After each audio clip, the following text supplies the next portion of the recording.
భాగవతం చదువుకుంటే జ్ఞానం కలుగుతుందిరా అన్నారు పెద్దలందుకే. మీరు ఒక వ్రతం చేశారు, ఇప్పుడు ఈ వ్రతానికి ఫలితం ఎందుకు వస్తుంది? ఈ వ్రతం చేశాను కాబట్టి ఈ ఫలితం వచ్చేయాలి అంటే రాదు. అలా వ్రతం చేస్తే ఫలితం, పూజ చేస్తే ఫలితం అలా వెంటనే రావు. ఎందుకు రావు? మీరు చేసినటువంటి పూజ చేత ఈశ్వరుడు ప్రీతి చెందితే ఫలితం వస్తుంది. ప్రీతి చెందలేదు ఫలితం రాదు.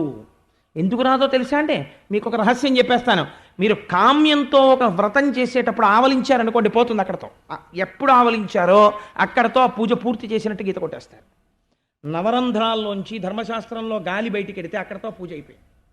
మీరు ఆచమనం చేసి ఆచమ్యాహ కేశవాయ స్వాహ, నారాయణాయ స్వాహ, మాధవాయ స్వాహలతి సంభవి స్వాహ, శాంతాయ స్వాహ అని ఆచమనం చేసి ఉమామహేశ్వర పూజాం కరిష్యే అని నీళ్లు ముట్టుకుని ఆవలించారనుకోండి, అయిపోయింది ఆ పూజ.